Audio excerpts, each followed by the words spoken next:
Their Jobs Fund is right now being spearheaded by a new project director. That's Kelsey Lamoureux. Oh, that's right. Yeah, That's right. and Lauren Ross is back at the office helping out, and we even get a little help now and again from Ethan Brown, just a little bit. Wait a minute, Ethan downtown, Ethan That's Brown? right, downtown with Ethan Brown. You mean DWIP? D Web. Ah, Web. very When good, you're very good. I was alone playing and the role life of is Joe. making you lonely, you can always Remember go that? downtown. Nope. When you down, down, down, down. Mr. Pop. I don't know why you don't take me downtown, like you got anywhere better to be. Will I see you tonight on a downtown train? Nope. And now it's time for another edition of Downtown with Ethan Brown. Hello, everyone. Thank you. Welcome to another segment of Downtown with Ethan Brown. I am your host on the scene, Ethan Brown. And I'm actually here at Figs and Pigs at the DCU Center. I'm here talking with Candy Murphy, who is the owner and operator. Hello, Candy. Hi, how are you? I'm doing wonderful and excited. So we always want to kind of highlight some of the things that are going on downtown. And Figs and Pigs, you guys have had a really great relationship getting things together, but a really good relationship with the city of Worcester. Yeah. Can you tell me a little bit about that?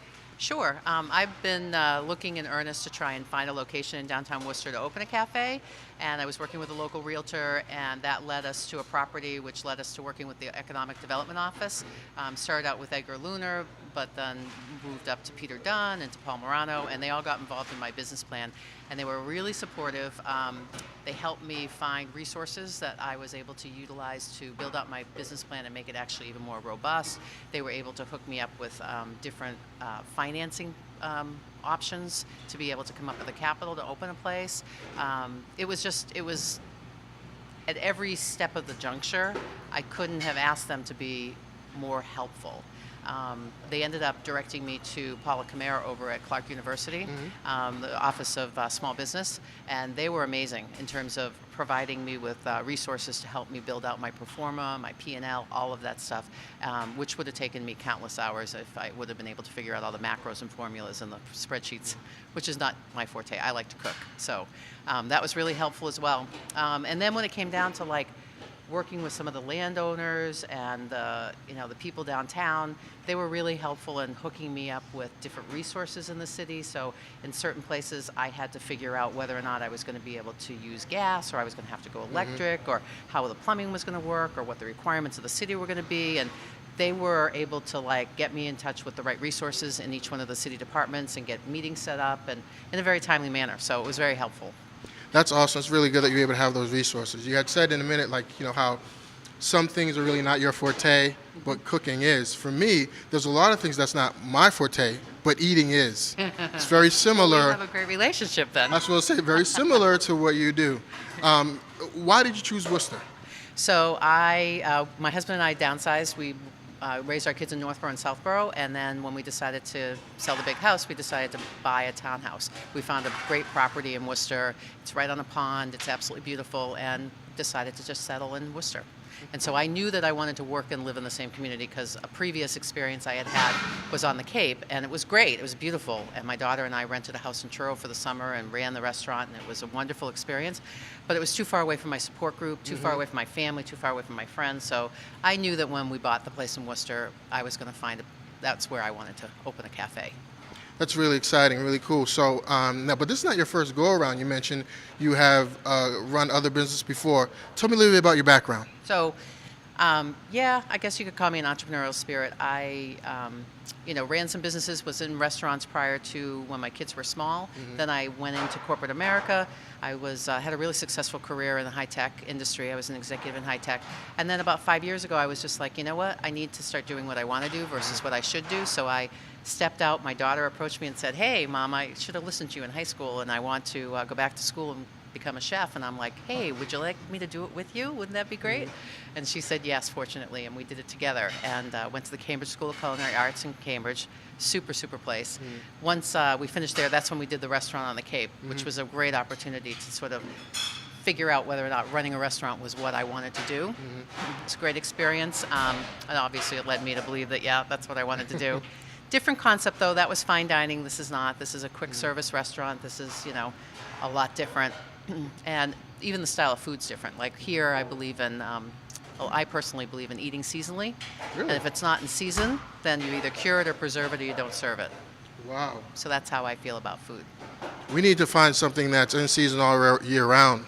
So, Onions. onions are in season all year round. Rain, well, like from a natural state, there's rain and Garlic is in garlic. season. But like, all right, so in the fall, we're just gonna be eating leaves, 'cause that's what's in season right now. Christmas, we're eating snow. Snow. That's what's in season right now. Essentially, what you're saying. Yeah. Okay. Yeah. You had mentioned being able to go to school with your daughter. I had something like a familiar experience myself working with my mom, and we just like, say, hey, Ma, you know what I really want to do? Like, I want to dangle from high buildings and clean the windows. And she was like, really? So do I. No. She was, so do I. It didn't work. Apparently, there's some weight limits. Sounds like some high risk there. Yeah, there's high risk. Insurance is high insurance. Thank you, Lauren. And some weight limits that just didn't really work for us. But your opportunity to be able to work with your daughter worked for you. Out really well. It worked out very well. Awesome. The highest risk was we were working with knives, so if we, Yeah. tempers flared, then, Somebody's going home with one less digit. yeah. We Right. managed to make it out with all of our digits. That's awesome. That's cool. So you're located here in the DCU Center. Yes. What do you think about the center? It's since expanded. I was very fortunate. We worked downtown at the Workforce Investment Board, so we were able to kind of see them as they were See building what it it was out. going. So what do you think? I think it's fantastic. The location's fantastic. All these windows it's just beautiful. You should see it when it's snowing. It's absolutely magnificent. And, it's in a central location. It's walking distance from the T&G building. It's walking distance from Unum. It's walking distance for the students that live, even the people on Main Street. Everybody's been, the reception's been great. People love it being here. The feeling, I get a lot of comments about the feeling of the place, that it's like, it doesn't feel like Worcester. It feels like Kendall Square in Cambridge, or I've heard people, it feels like Pennsylvania, it feels like Philadelphia, it feels like New York City. I think it's a welcome addition. The architecture is beautiful. The city actually did all the architecture work. It was from Wow. it was from the Office of Architecture in the city. Charles did a beautiful job of the design and all the finishes and all that stuff. And the nice thing about it is not only the physical location, but we've got so many amenities. So we've got this beautiful big sidewalk outside. So in the summertime, we're going to have tables out there. So we have expanded seating. The DCU Center is attached by a barn door. When there's no events going on in the arena, we can open up that barn door and have more seating out there. Wow. So we can actually double our seating at lunchtime, and we have more facilities. Obviously, we need that for our patrons. And then when there's events, I'm part of the event staff now too, so we do concessions. Like this past weekend, we had the rodeo. Before that, we had monster trucks. So depending on the event, I have a certain menu. We offer it as a concession outside the back. We have had events where we've just been close to the public and opened the barn door and been serving as a cafe. So it's great. I can't think of a better situation, at least for me personally right now. Really, really good stuff. Really awesome.